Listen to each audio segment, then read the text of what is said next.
Hi friends, இன்றைக்கி நம்ம இந்த ட்ராமாவோட அடுத்த எபிசோட் தான் பார்க்க போகிறோம். ஸோ லாஸ்ட் எபிசோடில் இதுவரை பார்த்துருந்தோம் அப்படின்னா, காங் வந்து மேரியோட தலையில் கன்னை வச்சு மிரட்டிட்டு இருந்திருப்பான்.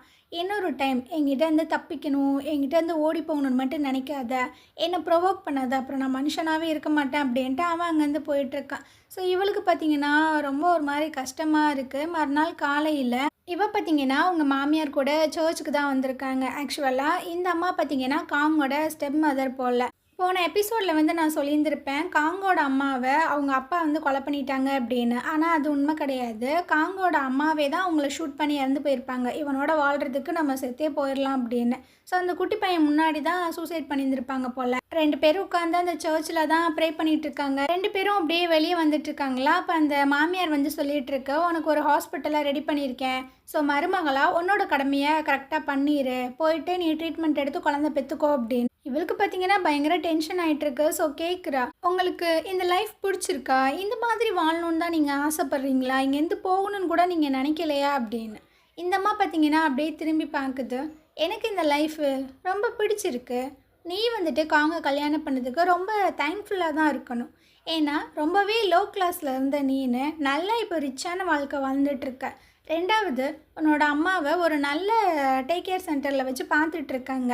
3வது, உன்னை ரொம்ப ரொம்ப லவ் பண்ணுறான் அந்த காங்கு. இதுக்கு மேலே உனக்கு என்ன வேணும்? இதுவும் உனக்கு பிடிக்கல அப்படின்னா இந்த வீட்டில் இருந்து போகிறதுக்கு ட்ரை பண்ணி தான் பாரு அப்படின்ட்டு அது அங்கேருந்து போயிட்டுருக்கு. இவளுக்கு பார்த்தீங்கன்னா திரும்ப அந்த வீட்டுக்கு போகிறதுக்கு மனசே கிடையாது. ஸோ பக்கத்துலேயே ஒரு 1 ரூபி காயின் ஃபோன் இருக்குது. அங்கே போயிட்டு பார்த்தீங்கன்னா ஃபோன் பண்ணுறா. யாருக்குன்னா ஹீரோக்கு தான். இவனோட பேர் பார்த்தீங்கன்னா யூனு. நம்மளும் அதே மாதிரி கூப்பிட்டுக்கலாம். இவன் பார்த்தீங்கன்னா ஃபாரின் போயிருந்துருக்கான். இப்போதைக்கு அவைலபிளாக இல்லை. ஸோ இவளுக்கும் என்ன பண்ணுறதுன்னு தெரில. அந்த சைடு பேசுகிறது வந்துட்டு ரோசி தான் பேசுகிறாங்க. ஸோ அவங்க கரெக்டாக கெஸ் பண்ணி கேட்குறாங்க, நீங்கள் தானே அந்த பொண்ணு, இவன்கிட்ட வந்து உங்கள் ஃபேஸையே டோட்டலாக சேஞ்ச் பண்ண சொன்னீங்களே, அந்த பொண்ணு தானே அப்படின்னு. ஸோ இப்போ பார்த்தீங்கன்னா எதுவுமே சொல்லாமல் சைலண்ட்டாக இருக்காளா. எங்கள் பாருமா, ஃபேஸ் எல்லாம் ஃபுல்லாகவே சேஞ்ச் பண்ண முடியாது. உனக்கு ஏதாவது பிரச்சனை அப்படின்னா ஏதாவது போலீஸில் போய் கம்ப்ளைண்ட் கொடு அப்படின்ற மாதிரி சொல்கிறாங்க. ஸோ இவளுக்கு பார்த்தீங்கன்னா புரிஞ்சிருது, இவங்க நம்மளுக்கு ஹெல்ப் பண்ண மாட்டாங்க போல் அப்படின்ட்டு. நான் உங்களை தொந்தரவு பண்ணிட்டேன்னு நினைக்கிறேன், என்னை மன்னிச்சிருங்க அப்படின்ட்டு ஃபோனை மட்டும் வச்சுட்டு போயிடுறா. ஸோ ரோஸிக்கு பார்த்தீங்கன்னா புரியவே இல்லை. ரொம்ப அழகான ஃபேஸ் அப்படின்னு யூன் வந்து சொன்னான். அப்புறம் எதுக்காக அவள் வந்து ஃபேஸையே மாற்றணுன்றா? அப்படி என்ன அவளுக்கு பிரச்சனை? அவளோட ஃபேஸை நான் தான் பார்க்காம போயிட்டேன் அப்படின்ற மாதிரி சொல்லிட்டு இருக்காங்க. இதுக்கப்புறம் மேரி பார்த்தீங்கன்னா அவங்க அம்மாவை மீட் பண்ணுறதுக்காக தான் வந்திருக்காங்க. இவங்க அம்மா பார்த்தீங்கன்னா வீல் சேரில் தான் இருக்காங்க, நடக்க முடியாது போல். அது மட்டும் இல்லை, இவங்களுக்கு வந்துட்டு மறதி நோய் வந்துருச்சு போல். ஸோ முன்னாடி நிற்கிறது தன்னோட பொண்ணு தான் அப்படின்ற விஷயங்கள் இவங்களுக்கு தெரியலை. பார்த்தீங்கன்னா ஒரு ஃப்ளவரை தான் வாங்கி கொடுத்துருக்கா. அதை பார்த்து குழந்த மாதிரி ரொம்பவே ஹாப்பியாக ஃபீல் பண்ணிகிட்டு இருக்காங்க. இவ கேட்குறா, அம்மா இது உங்களுக்கு பிடிச்சிருக்கா அப்படின்னு. ஆமாம் அம்மா, எனக்கு பிடிச்சிருக்கு. அம்மா நான் யாருன்னு தெரியுதா அப்படின்ற மாதிரி கேட்குறாங்க. இல்லை எனக்கு தெரில அப்படின்ற மாதிரி சொல்கிறாங்க. நான் தான் உங்கள் பொண்ணு மேரி அப்படின்ற மாதிரி இவ சொல்லிகிட்டு இருக்கா. என்னை மன்னிச்சிரு, எனக்கு எந்த ஒரு ஞாபகமே வரல, என்னை மன்னிச்சிரு.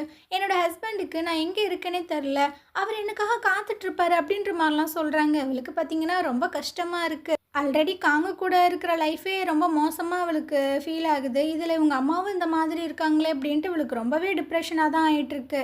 இவளே பார்த்தீங்கன்னா அழுதுட்டுருக்கா. என்னை மன்னிச்சிருங்கம்மா, என் மேலே தான் தப்பு, நான் இந்த மாதிரி கேட்டிருக்கக்கூடாது, என்னை மன்னிச்சிருங்க அப்படின்னு. சரிம்மா, நம்ம இங்கே இருந்து கொஞ்சம் தூரமாக நம்ம 2 பேர்த்துக்கு மட்டும் தெரிஞ்ச ஒரு இடத்துக்கு போக போகிறோம் அப்படின்னு. அப்படியா, நம்ம 2 பேர்த்துக்கு தெரிஞ்ச இடமா அப்படின்னு இந்த அம்மா பார்த்தீங்கன்னா தனியாகவே இப்போ நாத்திட்டுருக்கு. ஸோ பார்த்தீங்கன்னா மனசுக்குள்ளேயே யோசிக்கிறா, அம்மா என்னை மன்னிச்சிருங்க, இதை விட்டா வேறு வழியே இல்லை அப்படின்ட்டு. பார்த்தீங்கன்னா அவங்க அம்மாவை யாருக்குமே தெரியாமல் அந்த சென்டர்லேருந்து கூட்டிகிட்டு ஒரு டாக்ஸியில் ஏறி வந்துட்டுருக்கா. இந்த டிசபிளான பர்சனுக்குன்னு ஒரு சென்டர் இருக்கும்ல, ஸோ அந்த மாதிரி ஒரு சென்டருக்கு தான் வந்துட்டுருக்கா. எல்லா கேமராவும் பார்த்தீங்கன்னா ரெக்கார்ட் தான் பண்ணிகிட்ருக்கு. ஸோ உள்ளே போயிட்டு அவள் என்ன பண்ணா அப்படின்றது தெரில. ஆனால் ரிட்டன் வரும்போது ஃபேஸ் எல்லாம் கவர் பண்ணி தான் அவள் எங்கேயோ கூட்டிகிட்டு போயிட்டுருக்கா. இந்த சைடு நம்ம காங்க காட்டுற ஒரு பிஸ்னஸ் விஷயமாக தான் பேசிகிட்டு இருக்காங்க. அவர் பார்த்தீங்கன்னா, நீ என்ன பண்ணிகிட்ருக்க, உன்னால் இதை பண்ண முடியுமா முடியாதா அப்படின்ற மாதிரி அவங்க அப்பா கேட்குறாங்க. ஸோ இவனுக்கு பார்த்தீங்கன்னா அவர் பேச கோவமாயிட்டு தான் இருக்குது. அந்த நேரம் வேறு இவனுக்கு ஒரு மெசேஜ் வருது, இந்த மாதிரி மேடமை காணோம் அப்படின்னு. ஸோ இவனுக்கா என்ன பண்ணுறதுனே தெரில. நான் எல்லா விஷயங்களுமே சீக்ரெட்டாக பார்த்துக்கிறேன், நல்லபடியாக பார்த்துக்கிறேன் அப்படின்ட்டு அவன் அங்கேருந்து போயிட்டுருக்கான். அப்படியே மேரியை தான் காட்டுறாங்க. பார்த்தீங்கன்னா ஒரு பஸ்ஸில் தான் வந்துட்டுருக்கா. கூட அவங்க அம்மா இல்லை. அப்போ தான் ஒரு விஷயத்த யோசிச்சு பார்க்குறா. பார்த்தீங்கன்னா ஒரு சென்டரில் போயிட்டு கேட்டு வந்துருப்பா போல், நான் இந்த மாதிரி ஃபாரினுக்கு போகிறேன். ஸோ எங்கள் அம்மாவை நீங்கள் நல்லபடியாக பார்த்துக்கோங்க. நான் உங்களோட பேர், உங்களோட பர்சனல் டீட்டெயில்ஸ் எல்லாத்தையுமே வந்துட்டு ஹைட் பண்ணிடுங்க. யாருக்குமே தெரியக்கூடாது அப்படின்னு. சரி ஓகேம்மா, அதெல்லாம் யாருக்கும் தெரியாது. இது வந்து ரொம்பவே சீக்ரெட்டான பிளேஸ் தான். உனக்கு எப்போ டைம் இருக்கோ நீ அப்போ வா அப்படின்ற மாதிரிலாம் சொல்லியிருந்திருப்பாங்க. ஸோ அதை நினச்சி தான் ரொம்பவே ஃபீல் பண்ணி வந்துட்டுருக்கா. இந்த சைடு காங்க காட்டுறாங்க. ஸோ இவன் பார்த்தீங்கன்னா கார் எடுத்துகிட்டு நேராக அவங்க வீட்டுக்கு தான் வந்திருக்கான். அப்பயே வந்து சொல்லிட்டு இருக்கான், மேடம் வந்து சர்ச்சிலேருந்து தான் காணாமல் போயிருக்காங்க. அது மட்டும் இல்லை, அவங்க கார் அப்புறம் லெட்டர் எல்லாமே உங்களுக்காக விட்டுட்டு போயிருக்காங்க அப்படின்னு. ஸோ அந்த லெட்டரை எடுத்து பார்க்குறான். அதுக்கு கீழே பார்த்தீங்கன்னா இவங்களோட வெட்டிங் ரிங் இருக்குது. அதை பார்க்க பார்க்க அவனுக்கு அவ்வளோ காண்டாயிட்டு இருக்கு. இந்த சைடு யூனோட ஒய்ஃபை காட்டுறாங்க. இவங்களோட பேர் பார்த்தீங்கன்னா ஹையூனா.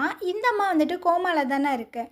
ஸோ அப்படியே அதோட அந்த பல்ஸ் இதெல்லாம் காட்டுறாங்க. அப்படியே பார்த்தீங்கன்னா அதில் பிளாங்க் கோடாக வந்துட்டுருக்கு. அந்த அம்மா இறந்து போயிடுச்சு போல். இந்த விஷயத்த யூன்ட்ட கால் பண்ணி சொல்கிறாங்க. அவன் அப்போ தான் கொரியா வந்து ரீச் பண்ணியிருந்திருப்பான் போல். ஸோ இந்த விஷயங்களை கேட்டோன்னா அவனுக்குமே ஒரு மாதிரி கஷ்டமாக தான் இருக்குது. இதுக்கப்புறமா மேரியை காட்டுறாங்க. இவ பார்த்தீங்கன்னா அவளோட திங்ஸ் எல்லாத்தையுமே பேக்கில் எடுத்து வச்சிட்ருக்கா. அப்புறம் தான் அவளோட ஃபோனை பார்த்தீங்கன்னா ஆன் பண்ணிகிட்ருக்கா. இவ இந்த சைட் ஃபோன் ஆன் பண்ண உடனேயே அங்கிட்டு காங்கோட பிஏ பார்த்தீங்கன்னா இந்த விஷயங்களை கண்டுபிடிச்சிட்றேன். ஸோ உடனே காங்கிக்கிட்ட வந்து சொல்கிறேன், இந்த மாதிரி மேடமோட ஃபோன் வந்துட்டு ஆன் ஆகிருக்கு, அதுவும் அந்த கடல் சைடு தான் இருக்குது அப்படின்னு. காங் பார்த்தீங்கன்னா உடனே அங்கேருந்து கிளம்பிட்டு இருக்கான்.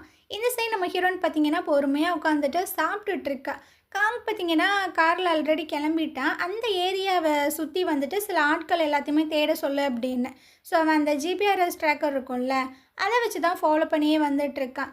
அவளை கண்டுபிடிச்சிட்டிங்க அப்படின்னா அவளை நீங்கள் எந்த ஒரு ஹர்ட்டுமே பண்ணக்கூடாது, தூரத்தில் இருந்தே ஃபாலோ பண்ணுங்கள் அப்படின்ற மாதிரியும் காங் வந்து சொல்கிறான். இந்த சைடை மேரி பார்த்தீங்கன்னா அந்த கடற்கரைக்கு தான் வந்திருக்கா. இவள் பேக்கெலாம் எடுத்து வச்சுருந்துருப்பாள், அந்த பேகு அப்புறம் ஷூ இவளோட ஃபோனு அதை எல்லாத்தையுமே வச்சுட்டு சொல்லிகிட்டு இருக்கா.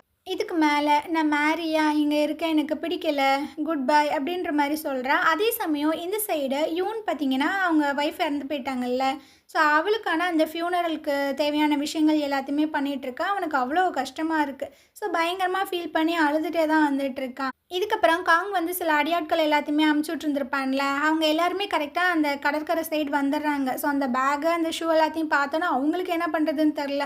அந்த டைமை நம்ம காங்குமே பார்த்திங்கன்னா அங்கே வந்துடுறான்.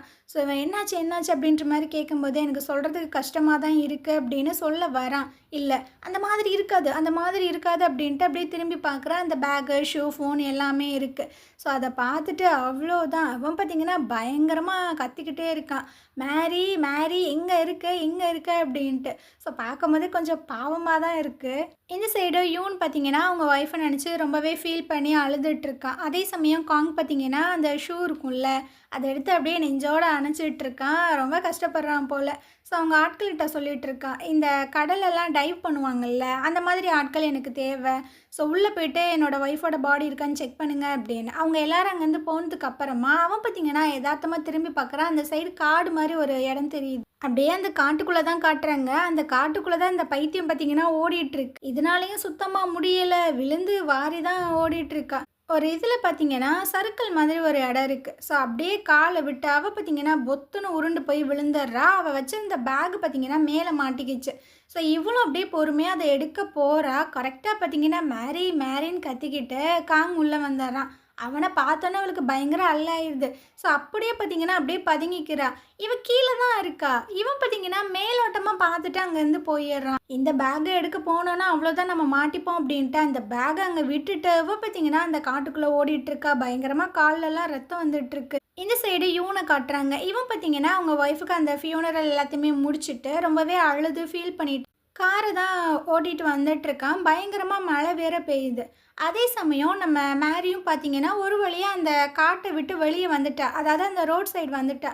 ஸோ எல்லா காருமே போயிட்டுருக்கு. இவளும் பார்த்தீங்கன்னா மறைக்கிற, எந்த ஒரு காருமே நிற்கலை. இப்படியே போச்சுன்னா நம்ம காங்கிக்கிட்ட மாட்டிக்குவோம் அப்படின்ட்டு இவ பார்த்தீங்கன்னா கண்ணை மூடி அப்படியே கையை விரிச்சிட்டு ஒரு காருக்கு முன்னாடி நின்றுட்டுருக்கா. ஸோ சடனாக ஒரு காரும் பார்த்தீங்கன்னா பிரேக் போடுது. அப்படியே திரும்பி மேரியும் ஒரு மாதிரி பார்க்குறா. உள்ளே இருக்கிறது வேறு யாருமே கிடையாது, யூன் தான். ஸோ அவனுக்கும் ஒன்றும் புரியல, இவையும் இந்த நேரத்தில் இங்கே பண்ணிகிட்டு இருக்கா அப்படின்ட்டு அவனுமே இறங்கி வந்து பார்த்துட்டு இருக்கான். இவ பார்த்தீங்கன்னா மனசுக்குள்ளே யோசிச்சுட்டு இருக்கா, நீ தான் என்னோட ஹோப்பு, நீ தான் என்ன உயிரோடு இருக்க வைக்கணும், எனக்கு வாழணும்னு ரொம்ப ஆசையாக இருக்குது அப்படின்ட்டு. ஸோ ரெண்டு பேருமே கொஞ்சம் நேரம் பார்த்துக்கிறாங்க. இந்த சைடு காங்கு பார்த்தீங்கன்னா அவனுமே அந்த பாதையை கண்டுபிடிச்சி தான் வந்துட்டுருக்கான். ஸோ அவன் கரெக்டாக வெளியே வர்றதுக்கும் யூன் பார்த்தீங்கன்னா கார் எடுத்துகிட்டு அந்த சைடு போகிறதுக்கும் கரெக்டாக இருக்குது. காங்குக்கு பார்த்தீங்கன்னா ரொம்ப கஷ்டமாக இருக்கும் போல் பயங்கரமாக மேரி மேரின்னு சொல்லி கத்திக்கிட்டு இருக்கான். யூன் பார்த்தீங்கன்னா கேட்குறான், அம்மா என்ன ஆச்சு அப்படின்னு. ஸோ அவனும் சொல்லிட்டு இருக்கா, நான் என் ஹஸ்பண்ட் கிட்டேருந்து தப்பிக்கிறதுக்காக நான் செத்து போன மாதிரி ஒரு விஷயத்த ரெடி பண்ணி வச்சுட்டு வந்திருக்கேன். இந்த மாதிரி நான் மறைஞ்சு போனாதான் அவன் என்ன தேடி வரமாட்டான் அப்படின்ற மாதிரி சொல்லிட்டு இருக்கா. ஸோ இவன் பார்த்தீங்கன்னா, நான் உனக்கு ஹெல்ப் பண்ணுறேன், உன்னோட ஹஸ்பண்ட் உனக்கு கண்டுபிடிக்காத மாதிரி நான் உனக்கு ஹெல்ப் பண்ணுறேன் அப்படின்ற மாதிரி சொல்கிறான். ஸோ இவளும் பார்த்தீங்கன்னா ஒரு மாதிரி பார்க்குறா, இவன் ஏன் திடீர்னு இப்படி சொல்கிறான் அப்படின்றது தெரில. அதே சமயம் நம்ம காங்க காட்டுறாங்க. இவன் பார்த்தீங்கன்னா அந்த கடற்கரைக்கு தான் வந்திருக்கான். இல்லை, நீ வந்துட்டு செத்து போயிருந்திருக்க மாட்ட, எனக்கு நல்லாவே தெரியும். என்கிட்ட இருந்து இந்த மாதிரி கேம் எல்லாம் விளையாடாத, தயவு செஞ்சு வெளியே வந்துரு. இந்த உலகத்துலேருந்து போகணும் அப்படின்னா அது நானாக தான் இருக்கணுமே தவிர நீ நான் இருக்கக்கூடாது. தயவு செஞ்சு என்கிட்ட வந்துரு மேரி, ப்ளீஸ் என்கிட்ட வந்துரு. என்னால் இதை ஏற்றுக்கவே முடியல, வந்துரு வந்துரு அப்படின்ட்டு அவன் பார்த்தீங்கன்னா பயங்கரமாக அழுது ஃபீல் பண்ணி அப்படியே கத்திட்டு இருக்கான் அந்த மலையில். இந்த சைட் பார்த்தீங்கன்னா யூனையும் மேரியும் காட்டுறாங்க. ஸோ அவன் வந்து ஒரு ஃபேஸை தான் டிசைன் பண்ணிகிட்டு இருக்கான். இவன் வந்து கேட்குறா, திடீர்னு உங்கள் மனசு எப்படி சேஞ்ச் ஆச்சு, எப்படி நீங்கள் எனக்கு ஹெல்ப் பண்ணணுன்னு ஒத்துக்கிட்டீங்க அப்படின்னு. ஏன்னா திரும்பவும் ஒருத்தவங்க சாகக்கூடாதுன்னு நான் நினைக்கிறேன், அதனால தான் அப்படின்னு. இவளுக்கு ஒன்றுமே புரியல, இவன் என்னடா சொல்லிகிட்டு இருக்கான் அப்படின்னு. இவன் ஒரு ஃபேஸ் வந்து டிசைன் பண்ணியிருந்திருப்பான்ல, அதை வந்து காட்டுறான். இந்த ஃபேஸ் உங்களுக்கு ஓகேவா அப்படின்னு. இவ பார்த்தீங்கன்னா அந்த ஃபேஸ் எல்லாம் பார்க்கல. இங்கே பாருங்கள், என்னோடய பேர் வந்துட்டு மேரியா. ஸோ இந்த விஷயங்கள் யாருக்குமே தெரியாமல் தான் நீங்கள் எனக்கு சர்ஜரி பண்ணணும். இவனும் பார்த்தீங்கன்னா ஒரு மாதிரி தான் பார்க்குறான். ஸோ அந்த ஆப்ரேஷனுக்கான விஷயங்கள் எல்லாமே நடந்துகிட்ருக்கு. அந்த நர்ஸ் எல்லாம் பேசிகிட்டு இருக்காங்க. இந்த லேட் நைட்டில் இவரே வந்துட்டு திடீர்னு சர்ஜரிலாம் பண்ணுறாரு, எதுவும் விஐபி கஸ்டமராக இருக்குமோ அப்படின்னு. அதெல்லாம் பற்றி ஏன் நம்ம யோசிக்கணும், வா இங்கேருந்து போகலான்னு. ஸோ நம்ம இவனும் பார்த்தீங்கன்னா உள்ளே வந்துட்டுருக்கா, மேரியுமே உள்ளே வராங்க. அப்போது இவன் வந்து கேட்டுட்ருக்கான், உங்களுக்கு எந்த மாதிரி ஃபேஸ் இருக்கணும்னு நினைக்கிறீங்க அப்படின்னு. எனக்கு அந்த மாதிரிலாம் இல்லை, என்னோடய ஹஸ்பண்ட் வந்து என்னை கண்டுபிடிக்கக்கூடாது. ஸோ அந்த மாதிரி ஃபேஸ் தான் எனக்கு வேணும், உங்களுக்கு பிடிச்ச மாதிரி ரொம்ப ஃப்ரீயாக ரிலாக்ஸாக எனக்கு ஆப்ரேஷன் பண்ணுங்கள் அப்படின்ற மாதிரி சொல்லிகிட்டு இருக்கா. ஸோ இவனும் ஒரு மாதிரி பார்க்குறான். ஆப்ரேஷனுக்கு பார்த்தீங்கன்னா ரெடி ஆகிடுறாங்க.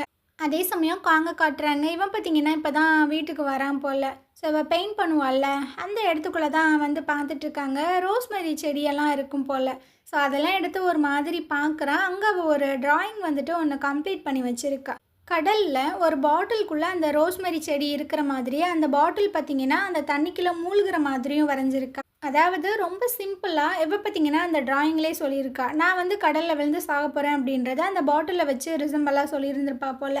ஸோ அதை பார்க்கும்போது அவனுக்கு அவ்வளோ கஷ்டமாக இருக்குது, பயங்கரமாக ஃபீல் பண்ணி அழுதுட்ருக்கான். இந்த சைடை இவன் பார்த்திங்கன்னா ஆப்ரேஷன் பண்ணுறதுக்காக அந்த நைஃபை எடுத்துட்டான். அதை தொடும்போது இவனுக்கு ஹைனாவோட ஞாபகங்கள் தான் வந்துட்டுருக்கு.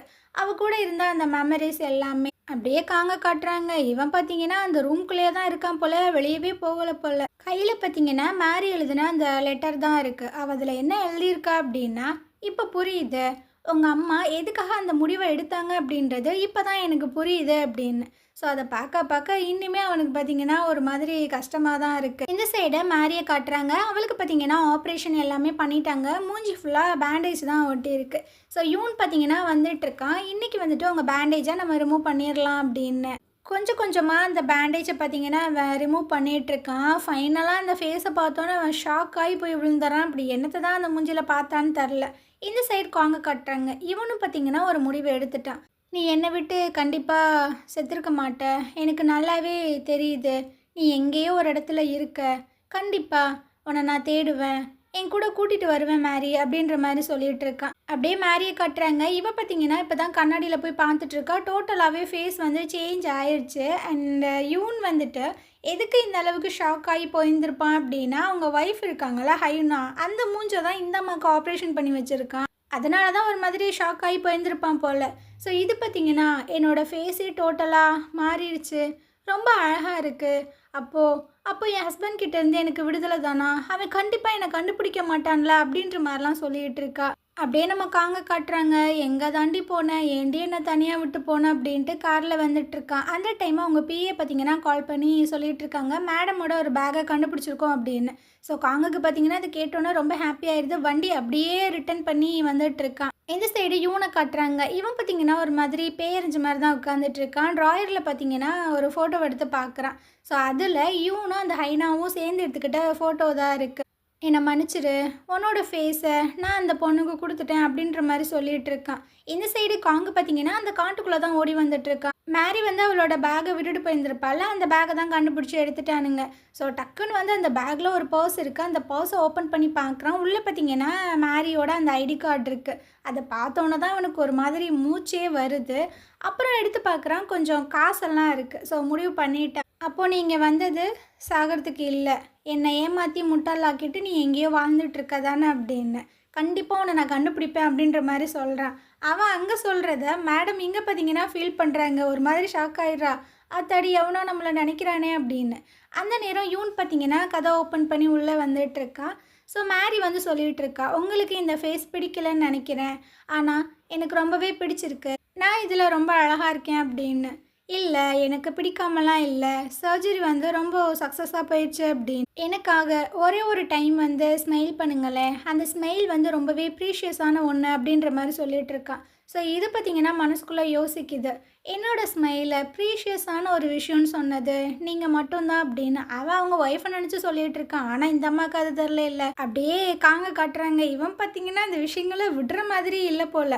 ஸோ அந்த பேகு, அந்த காசு எல்லாத்தையுமே எடுத்து செக் பண்ணி பார்த்துட்ருக்கான். அதில் காசு இருக்குது. அப்புறம் பெரிய பேக்கில் பார்த்திங்கன்னா ட்ரெஸ் எல்லாம் இருக்குது. அந்த ட்ரெஸ்ஸை பார்க்கும்போது இவனுக்கு ஒரு விஷயம் ஸ்ட்ரைக் ஆகுது. அன்றைக்கி ஒரு டைம் வந்துட்டு எஸ் ஆகிறதுக்கு ட்ரை பண்ணியிருந்திருப்பாள், அப்போ வேறு ஒரு ட்ரெஸ் தானே போட்டிருந்துருப்பா அவங்க அம்மாவை கூட வந்து மீட் பண்ணும்போது. அந்த ட்ரெஸ்ஸு எங்கேருந்து வந்தது, அது யாரோடது அப்படின்னு. ஸோ இவனு போயிட்டு அந்த ட்ரெஸ்ஸை எடுத்து பார்க்குறான். இந்த ட்ரெஸ்ஸை வச்சு இவனை நான் கண்டுபிடிக்கிறேன் அப்படின்ற மாதிரியே பார்க்குறான். அப்படியே மேரியை காட்டுறாங்க. இவ பார்த்தீங்கன்னா அந்த ஹாஸ்பிட்டல்லேருந்து கிளம்பிட்டா. ஸோ உன்னோடைய ஃபேஸ் வந்து டோட்டலாகவே மாறிடுச்சு, ஒன்றும் அவனால் கண்டுபிடிக்க முடியாது, புது லைஃப்பை நம்ம ஸ்டார்ட் பண்ணுறோம் அப்படின்ட்டு அது அங்கேருந்து போயிட்டுருக்கு. இவன் இப்படி போகிறத இவனுமே ஒரு மாதிரி பார்க்க தான் செய்கிறான். இந்த சைடு நம்ம காங்க காட்டுறாங்க. இவன் ஒரு லேடி காப்பை தான் கூப்பிட்டு இந்த ட்ரெஸ்ஸை வந்துட்டு கொடுக்குறான். இந்த ட்ரெஸ்ஸோட ஓனர் யார் அப்படின்றது எனக்கு தெரியணும், ஏன்னா அதுக்கும் என்னோடய ஒய்ஃபுக்கு வந்துட்டு சம்மந்தம் இருக்கலாம் அப்படின்னு. அவங்களும் ஓகே நான் கண்டுபிடிக்கிறேன் அப்படின்ற மாதிரி சொல்கிறாங்க. இந்த சைடு நம்ம மேரியை காட்டுறாங்க. இவ பார்த்தீங்கன்னா பஸ்ஸில் தான் வந்துட்டுருக்கா. எங்கே போகிற அப்படின்னா அந்த பர்ஸை வந்து அந்த காட்டுக்குள்ளேயே விட்டுட்டு வந்திருப்பாள்ல, அந்த பர்ஸை எப்படியாவது எடுத்துடணும், இல்லைன்னா காங் வந்து கண்டுபிடிச்சி நம்மளை தேடி வந்துடுவான் அப்படின்னு அந்த காட்டுக்குள்ளே தான் வந்துட்டுருக்கா. ஆனால் ஆல்ரெடி அந்த காட்டுக்குள்ளே பார்த்தீங்கன்னா காங்கோட ஆட்கள் வந்துட்டு வேறு ஏதாவது கிடைக்குமா அப்படின்னு தேடிட்டு இருக்காங்க. அவங்கள பார்த்தோன்னே இவளுக்கு பயங்கர பீதியாயிடுது, எங்கே இவங்கக்கிட்ட நம்ம மாட்டிப்போமோ அப்படின்னு. இப்போ பார்த்தீங்கன்னா ஒரு மரத்துக்கு பின்னாடி போயிட்டு ஒளிஞ்சிக்கிறா. ரொம்பவே பதட்டமாகவும் பயமாகவும் இருக்குது. ஸோ இந்த இடத்துல பார்த்தீங்கன்னா இந்த எபிசோட் முடியுது. நாளைக்கு நம்ம அடுத்த எபிசோட் பார்க்கலாம். இதுக்கப்புறம் தான் இந்த எபிசோடு எல்லாமே பயங்கர சூப்பராக இருக்கும். ஏன்னா காங் பார்த்தீங்கன்னா தரமான ஒரு இன்வெஸ்டிகேஷனை போட்டு பயங்கரமாக வந்து சின்ன சின்ன க்ளூவெல்லாம் வச்சு அவங்க ஒய்ஃபை வந்துட்டு கண்டுபிடிப்பான். ஸோ மறக்காமல் மிஸ் பண்ணாமல் பாருங்கள். இந்த ட்ராமா எப்படி இருக்குது அப்படின்றதையும் மறக்காமல் கமெண்ட் பண்ணுங்கள். தேங்க்யூ.